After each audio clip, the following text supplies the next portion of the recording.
Welcome to Free Speech Unmuted. I'm one of your co-hosts, Eugene Volokh of the Hoover Institution.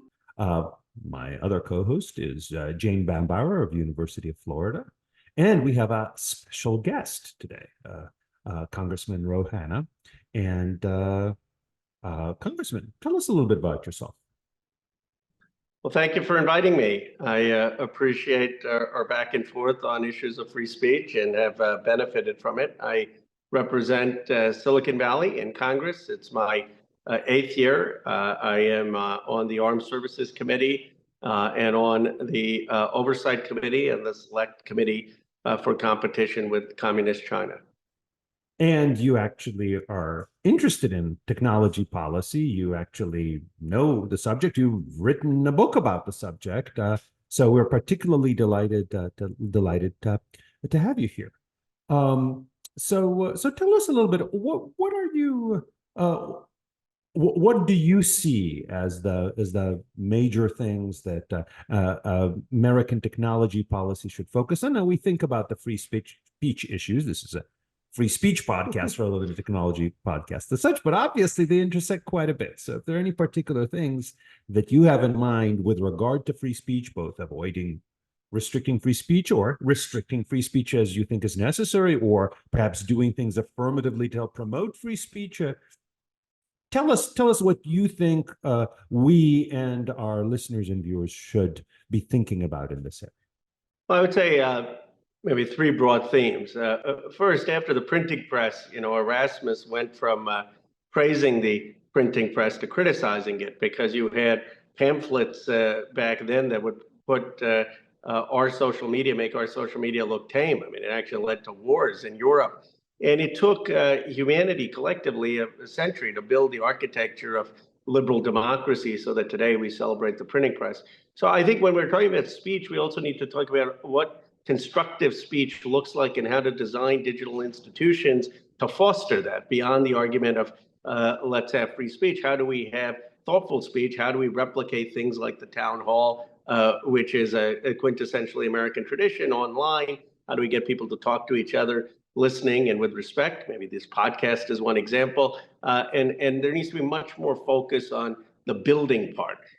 Second theme is that by and large, I err on the side of free speech. I think it is good to have different points of view expressed, points of view challenging the conventional wisdom.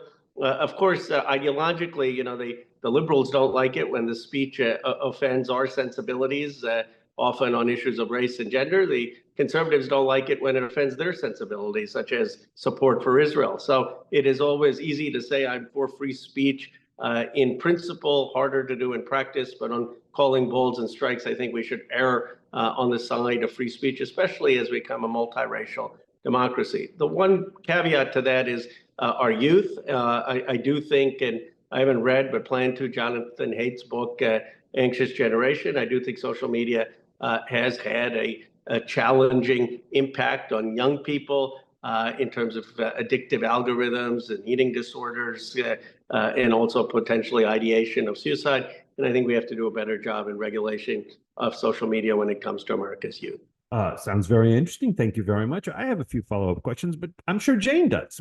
Well, so I'm debating whether to stick with social media for a second or to go broad again. Let's stick with social media for a little while. So, I too share a little bit of the same concerns and nervousness that it sounds like you do, that Jonathan Haidt does.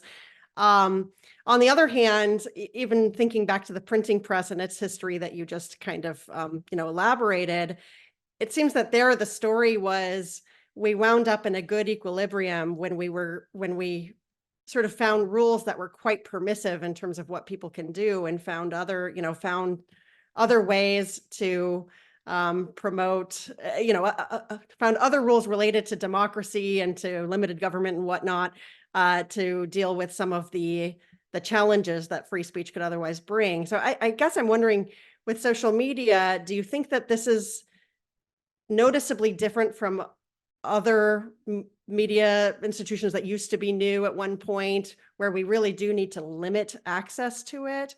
Or is this something where, or do you think that there's going to be some benefit to letting people adapt and letting parents and schools and other decision makers that are closer to the source decide how to use these things?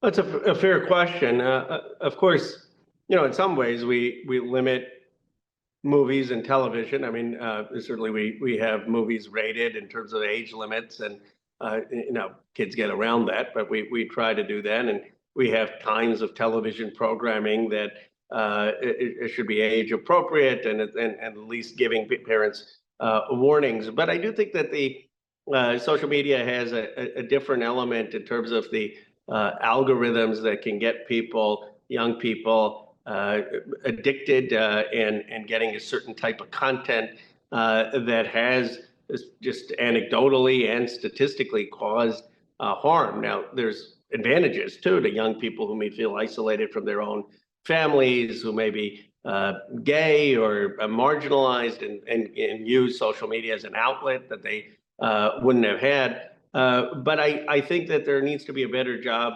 on the enforcement of people under 13, to the extent we have COPA, and how you actually enforce that. And then thinking about between 13 and 16, or we can debate the age, what regulations protect children and aren't causing suicidal thoughts or eating disorders or things like that. And I guess my balance on that would be more protective of children's well-being than as absolute a supporter of speech.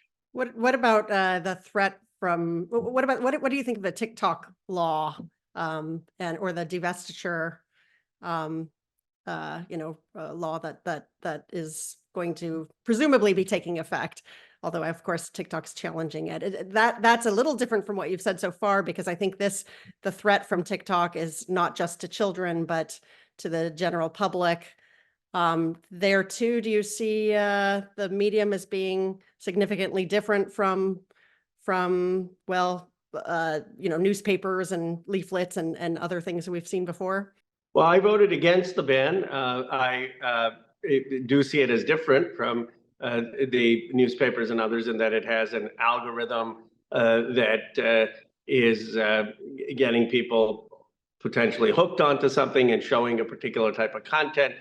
My concern on the ban was that I just thought it was way too broad. I mean, I wouldn't have a ban of all Facebook and Instagram and YouTube just because I think it may be having a negative impact on some kids. I think there are other narrowly tailored ways to regulate it. And Eugene and I actually had a conversation when I was thinking about voting on it. And, you would need a national security argument. I think that's what the courts will look at. They may give deference to Congress finding that there was a national security consideration and the president finding that.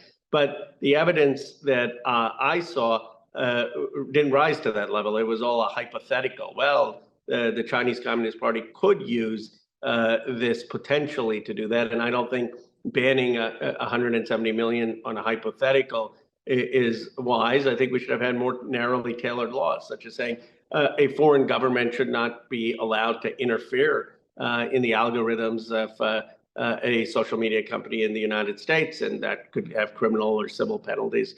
But I thought the ban was overbroad. Eugene, do you want to go back to some of your questions? No, these are all Okay. these are all very These are all the relevant interesting. ones. Okay. So I do think with a lot of these things, the devil is in the details, both in terms of what policies specifically are the ones that will help better protect speech and better protect children and such, and also just in particular how you're going to implement them in ways that actually end up working. So here's one thing that I wanted to ask about, because this is an issue that comes up pretty commonly.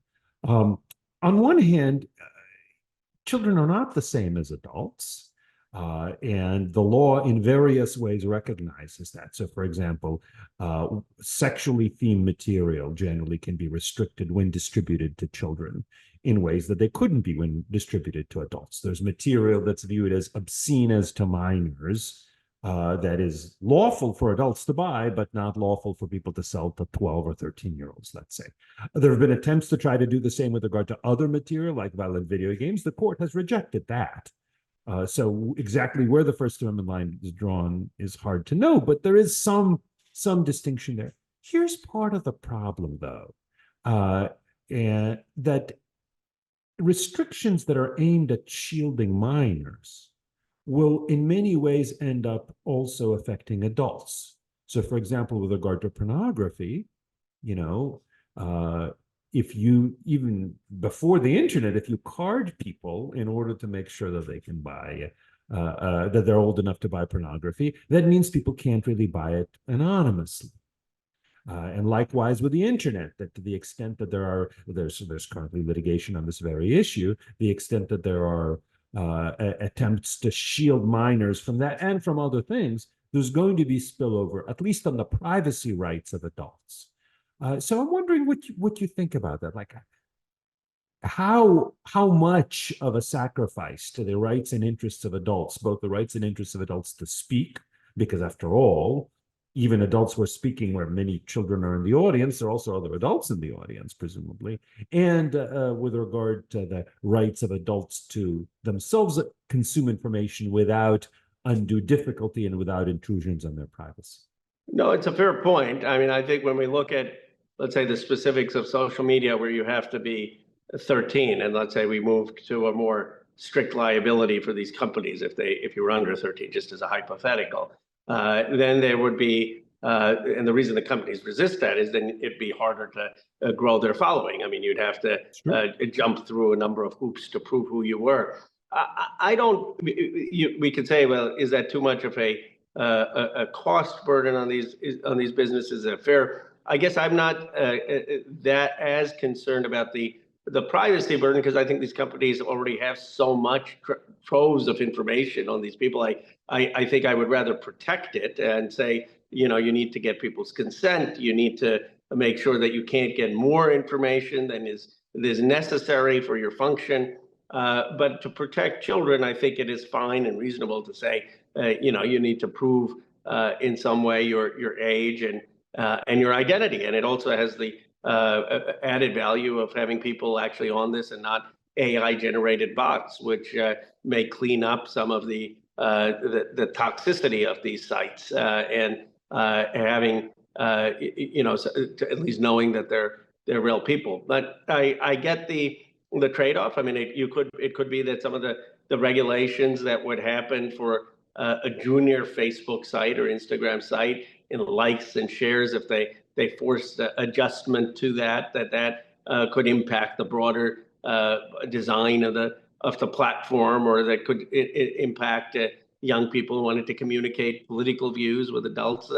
I guess I just look at the data, the mounds of data of particularly teenage girls and what social media has done on the mental health, and say that's a pretty compelling interest to have more regulation there. I know in your recent book, the Progressive Capitalism book, you lay out what you think are sort of the most important principles going forward in a digital economy. I was wondering if you just wanted to, I think our listeners would be very interested in those, what you see are, as sort of goals for the rules of the road for the information economy that we're in now. And maybe after you lay them out, we can talk about whether the First Amendment tends to get in the way of that vision, or whether it steers it in the right direction. Do you want to go ahead and describe what you think the most important principles are? The crux of the book and the better half of it is all about economic opportunity, and the argument that the modern economy has a concentrated economic wealth in places like my district, $10 trillion of market value, Google, Apple, NVIDIA, Tesla, in New York, in Seattle, and that so many other parts of the country have been deindustrialized, have been left out of modern economic prosperity. That how do we expand the modern digital economy and those opportunities to places and people left out? And how do we make sure that Americans aren't just consumers or content creators, but actually participating in the architecture of digital wealth generation? that has been the biggest source of wealth generation, at least in the stock market and market capital of companies of the last 20, 30 years. And as I was talking about that, people would say, okay, but you want to expand the digital footprint. What about some of the harms of the digital economy that you want to expand? And there I said, this is why we need to make sure that we have privacy, that we need some internet bill of rights of protection so that people have a say ultimately over their own data and how that data is used. People have a say on minimizing. There's some standard of minimizing the use of data beyond not needing data beyond the a business purpose and having perhaps a fiduciary duty with the data that's collected.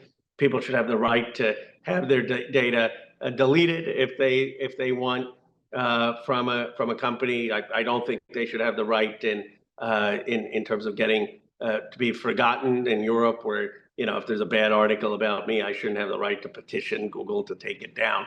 But certainly I should have the right to get my data deleted from Google's own servers. And then in terms of free speech, what I say is, one, that we want a multiplicity of these platforms, that the more platforms that we have, the better. In some sense, it makes it harder to have constructive conversation. But I think a multiplicity of discursive spaces is better for a society. And so we want to have as many of these types of platforms. We want to minimize their data collection, and we want to have as much transparency as possible. So knowing without the details, proprietary details of what algorithms they are and how they make certain decisions, at least for big platforms, I think having that transparency is important. I appreciate the arguments for having more competition in this area, especially as these platforms, whether they're, say, social media platforms or AI companies, end up having very substantial potential influence on politics, right? Especially if the Supreme Court says social media platforms are indeed free to ban users based on the viewpoints that they express, that will make them even more powerful political actors. And certainly, to the extent that people start relying more and more on AI output from search engines, so basically OpenAI as delivered by Microsoft's Bing, Google Gemini is delivered by Google. People start asking, whom should I vote for in the next election, or what's the right way of thinking through some issue, and they go with the AI output. That's going to be tremendously influential on politics. And if you've got two companies having that influence, that could be quite dangerous. But as a practical matter, how does one actually accomplish that, given that there's a reason why, for example, Google search has this immense influence, immense market share? There's a reason why OpenAI and Google Gemini put together have very large market share. There's a reason why in their own particular spaces, things like Facebook and Twitter, I'm not even going to call it X, it's Twitter to me, and TikTok and Instagram are so powerful. They're not going to be a lot of mom and pop companies out there, right? What can be done as a practical matter to maintain that kind of competition that we'd like to have in the abstract, but maybe economics makes it difficult? Well, I would say two things. I agree with you that there's a huge advantage to having a large network. I mean, you and I probably wouldn't be, I don't know if you're on social media, but I wouldn't be on a platform if it had a small following. I mean, Right. The value to me of being on it is that it has a large following, and I only have so much bandwidth, and my team only has so much bandwidth. So, can barely keep track of 4 or 5 platforms, let alone if there were 50. But there are things we can do still to promote competition. One is, I don't think we should have allowed for the merger of Facebook with WhatsApp and Instagram. Now, at the time, Instagram, people say, well, we didn't know Instagram was going to become Instagram. I think by that time, when Facebook acquired it, it was pretty obvious that was succeeding. It's actually one of the reasons I'm against the TikTok ban, because I think having a Facebook or a YouTube or acquire them actually would mean less competition and less platforms. So we certainly can restrict big mergers and acquisitions of sites. We can make sure that we, in my view, have some public internet space, and by that doesn't have to be a national public internet, though that could be possible. But you could imagine a community in my district, for example, saying, well, we want to have a site where neighbors and others can talk to each other and talk to each other under certain reasonable content, not time, place restrictions. And we want to talk about local sports and things about affecting the local communities. Somehow, like Nextdoor is like that, but having more robust public support for that kind of in architecture and a public architecture. And that would give at least a public outlet to provide an alternative to Truth Social and all of the other social media platforms. And then you want to make sure that they're just, they're being competitive and not doing things that are vastly uncompetitive to prevent new competition. Got it. Can I ask you just a quick follow-up? This is not the most important feature of the proposal, but just an interesting, I think, illustration of the free speech complexities. When it comes to public government-run platforms or sub-platforms or discussion spaces, there would indeed have to be viewpoint neutrality rules, right? Yes. So it'd be like a town hall, right? Yeah, right, it'd be like right. For better and for worse. Pardon? Right. For So better and for worse. if indeed the defenders, like Net Choice and other defenders of the rights of the platforms to moderate things are correct, that indeed it's really important to have viewpoint-based restrictions on supposed hate speech, or just sometimes just on personal cruelties and the like, in order for the spaces to be useful. Those are the kinds of things that you wouldn't be able to have, I would think, on a government platform. Well, you would know the details of what time, place restrictions are reasonable, right? I mean, on a town hall, if someone was hurling racial obscenities at someone else, as a practical matter, they in most places would be escorted out by police. Now, I don't know what would be the ability to do that or not in terms of both at a town hall or in one of these spaces. And you could probably say that, you wanted to respect the not having viewpoint discrimination, but you want to be able to respect the ability of everyone to speak and not be disruptive. Right. Well, so I do think that probably restrictions on vulgarities and personal insults, excuse me, let's just say vulgarities generally, that would be content-based but viewpoint neutral and might be permissible in a limited public forum. If you're targeting specifically bigoted vulgarities and not others, well, that's viewpoint-based. But again, you might say, well, we don't want people to say vulgar things to each other in any event, use epithets to each other regardless of that. So I think that would be permissible. But there are a lot of other things that I would think that a city that's running this, or a university that's running this, or a public library wouldn't be able to do. But again, especially because the analogy might not be to a town hall, but rather to a town square, where I think the issue of not cutting, not having a sort of an order of speaking, and also not having a sort of captive audience, like that, some of that might go away depending on how it's structured. But it's an interesting question. Can I? Yes, absolutely, Jane. I've hijacked this with my little thing. No, I think that makes.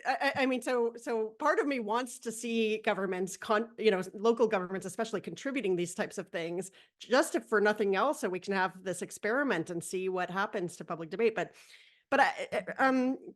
Congressman Khanna, there's sort of a tension between some of the things you said that at least that I perceive, and I'd love to know if you see it too. So on one hand, one of the pillars of sort of, fairness in the new digital economy that you've raised is privacy. And I think there might be some First Amendment issues, even with the right to deletion, for example. But I want to put those aside for a minute, because I also think that if we're most concerned about competition, which I think the three of us maybe have that in common, then privacy rules that that make data hard to collect in the first place, hard to reuse, make it sticky to move over. Those tend to get in the way of new entrants, right? And then I'm also just not sure, if we are very worried about social media in particular being addictive, that we actually want competition too. Because if we have lots of platforms that are trying to compete for engagement, then they're going to compete for engagement. And it seems that I actually, I guess what one problem is, I have not been able to draw a nice clean line between addiction and the sort of content provision that people seem through their behaviors to actually want to engage in. And so I'm wondering if you see a little bit of tension or incoherence between wanting, on one hand, lots of these platforms to thrive, and on the other hand, worrying about people spending too much time on them. Yeah, well, both points I think are certainly point to tensions that we have to make choices and recognize the trade-offs. I think privacy is such a important value, in my view, for most Americans, at least a basic privacy. Now, having 50 different state laws, I think, makes it harder. So having a federal standard, and then here the devil is in the details. I mean, obviously, if you make the regulations so cumbersome that only Facebook and Google can comply with them with their big legal teams, that's a huge advantage to the incumbents. But if you have basic laws that you need to get consent before data, you have to minimize data use, and you want to have the portability, I think, of data, but the portability of data, which would allow for competition, may make the privacy harder, because then you're moving from one platform to another. I think there's a balance, but I don't think that we can just say, well, we want to lower the privacy thresholds because it's going to allow more startups. I mean, I think you're going to have a threshold of any company of being able to meet it, and if we have these norms in place, maybe that'll become easier to implement. But we need to be careful, where companies have complained about some of the European regulations being so specific, so prescriptive, that it could then make it harder for new companies to come. In terms of the competition on addiction, I think that they're already competing. They're competing with television, and they're competing with books, and they're competing with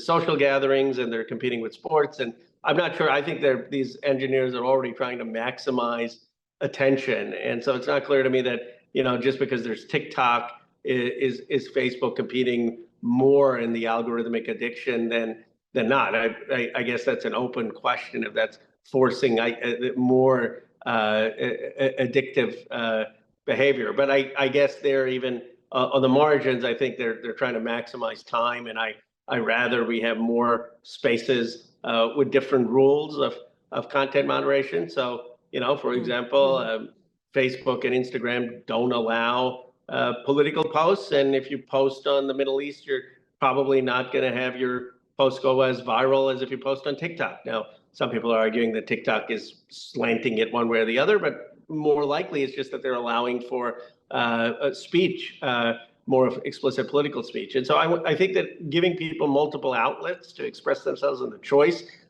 is a good thing. It's why, as much as I dislike Truth Social, I would never say ban that platform.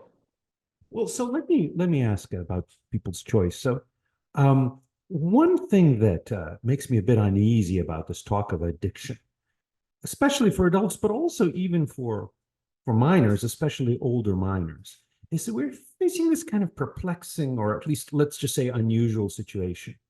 Here you have people who are entities that are giving people more of the speech that they are interested in, more of the speech that they enjoy, more of the speech that they view as significant to their lives.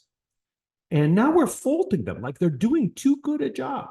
And we say, well, they're using algorithms to hook people on things. Yes, they're using algorithms to figure out what it is that people really want. Instead of giving them things that are boring, instead of giving things that are irrelevant, they're giving people the speech products that those people find useful and interesting, even if we wish maybe they didn't find them quite as interesting or engrossing. If we were to fold, let's say, a book author, oh, you know, this person actually did a lot of research into how to make a book that's so engrossing that people will want to read the sequel. In fact, so engrossing that people might stay up until 2 a.m. reading it and lose out on their sleep, and maybe won't be as good at studying the next day because this person has figured out how to provide a book that everyone wants to stay up to the middle of the night reading. I think are actually, well, okay, that's just an author that's especially successful and one that provides people with things that they actually enjoy. How is this really that different? Sure, but in 10th grade, we wouldn't want to just assign that author. We'd force people to read Hamlet, right? And I guess the question is, at some point, you know, we have a view of a free society where the clash of ideas will enable people to find their best selves. But I don't think all writing or all content is equal. We just have a view that the government shouldn't be the ones deciding what the best examined life is, unlike the ancient philosophers who thought that it was for the government to say what the good life is. We think people should be able to find that for themselves in conversation. And we have great trust in our adults to do that, and sort of the genius of ordinary Americans, at least collectively. But we don't have that same confidence in our youth. I think we can be much more prescriptive when we say that you know, you don't want your 9th grade teacher just talking about the Giants or the 49ers, even if that's what the kids would want to talk about. And to some extent, this is giving kids, the young folks, the content that they may most want, but not necessarily what they most need, which is a prescriptive value. But our entire school's curriculum is prescriptive. But this isn't just about the school's curriculum, right? The attempts to restrict the social media are about things that kids will end up watching and reading outside in addition to the school curriculum, perhaps to be sure in competition with it. But usually the school's power to restrict the curriculum doesn't translate into the government's power to restrict things that are consumed outside of school. Although interestingly, I do think that a lot of parents are supportive of this kind of regulation because they don't like having to say no. Maybe that's right. Especially if they're the first parent to say no, right? That's true. I do wonder if you know, there could be some, you know, collective action problems here that might be explaining why these bills are so popular. Although I have seen some parents band together and agree to all ban at the same time. So there's speaking of antitrust violations. That's a cartel if I've ever heard. Let me ask you, Eugene and Jane, do you think, putting aside the First Amendment concerns, how concerned are you in the formation of a young person that social media is contributing to mental health or worse education or issues, or do you think it's being exaggerated that then there are other issues that explain that? You know, that's a very interesting and important question, and I totally appreciate it's an empirical question. Setting aside the First Amendment, maybe even in light of the First Amendment, it should be still an empirical question. But certainly setting it aside, it is an empirical question. I'm certainly open to the possibility that maybe it really is bad for kids to watch too much social media or watch too much television, or maybe even read too many comic books. Remember, that used to be the objection. It seems quaint to worry about that now. It's certainly possible. No, I entirely appreciate the point that, you know, maybe our view that more speech is better, you know, it's a good first cut as an empirical matter, but as a default, empirically we have to be open to the possibility that it's not. Oh, what do you think, Congressman? What's your sense of what the real practical problems here are, or the practical harms end up being? Because I expect you've studied it more closely than I have on the empirical question. I don't have more empirical data. I guess as a politician, I do have a lot of anecdote of anxious parents who come up to me all the time and say, you know, I have, particularly with teenage girls, I have them, or young kids are going out during dinner and posting on Instagram and they're obsessed with it and spending hours on it. And it's hard. There's this a great line, I forget who talks about how always the previous generation is judgmental of the next generation, and they think that everything is terrible about the next generation. And to your point, I mean, there was a time people were really upset with TV and comic books, and so it's hard for me to distinguish, how much of this is just that there is a new medium. I mean, there was a young person I met who said she spends 1 hour every day, disciplined and going through TikTok, but not more. And I certainly spent more than 1 hour watching television growing up. So she said that was the way she relaxed. But I guess I've heard too many stories from too many parents of real anxiety for me not to think that there is an issue for government to be involved. So I'm pretty skeptical of the existing evidence base, though. I think I actually really admire Jonathan Haidt and Jean Twenge for doing all that they've done. And they have this open source list where people can actually not only look at the original studies, but even annotate what's, the weaknesses and the strengths of each one. And but still overall, I mean, the effect sizes, that they're pretty noisy, they're flawed in various ways. As a whole, they tend to suggest that there is some negative effects, but that they might be sort of small. And I guess the main reason I'm skeptical, though, has nothing to do with that, but that being a teenage girl is always fraught with danger. And I think parents will always look for something that explains why it's so bad, that, they'll look to something that is new and could explain something that's actually a longstanding phenomenon. And so, yeah, so I personally think, even though I myself am scared to watch my own daughter go through these ages, and hate to think of the pressure she's going to be under to at least appear happy and beautiful or whatever it is that she wants to look. I still think that overall the evidence is not quite at the point where it makes sense to do such a harsh show. No. But when you see the studies, and this is an open question here, New York Times almost every couple months they have this statistic that 1/3 of teenage girls have had the ideation of suicide. That doesn't mean that they've had a medical condition or seen a doctor or called a hotline, just have had that thought, and then it's a 1 or 2% who actually needed intervention. Do you think that is more than 20 years ago, 30 years ago? Do you think it's sort of a crisis, or do you think this is just something where young girls have always had that challenge in American society? Yeah, so yeah, adding on to the question of what social media does is this question of whether suicide ideation and even suicide commission has changed over time, because there was a change in how this information is observed and reported. And anytime there's a change like that, you see, it's hard to know sort of the ground truth. And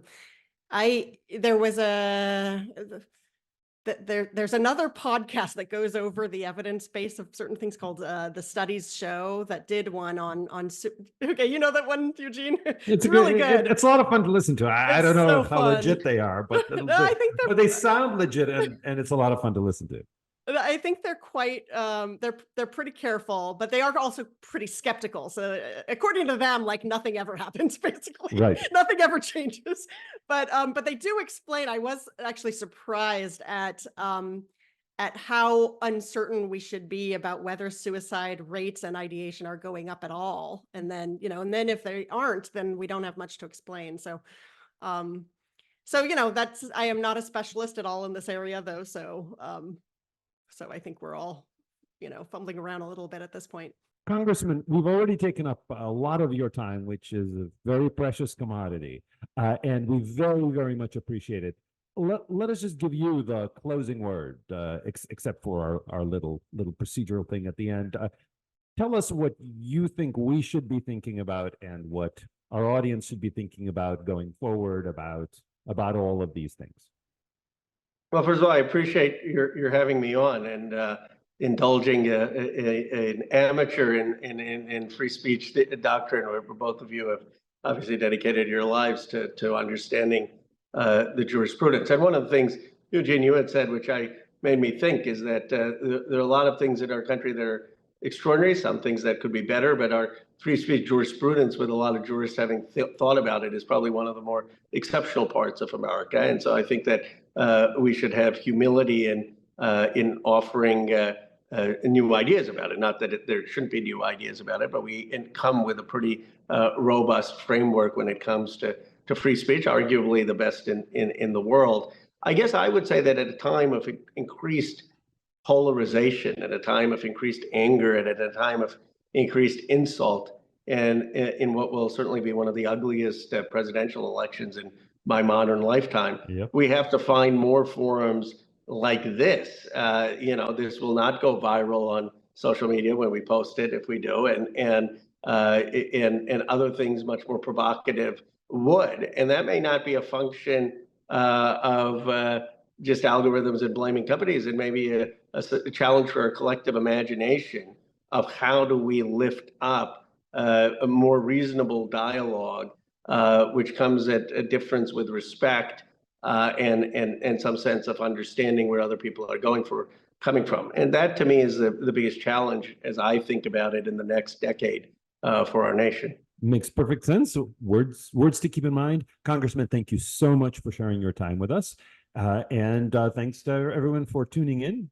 Do people still say tuning in? It's a strange little technological leftover. Tuning in to our podcast, and looking forward to the next one on Free Speech Unmuted.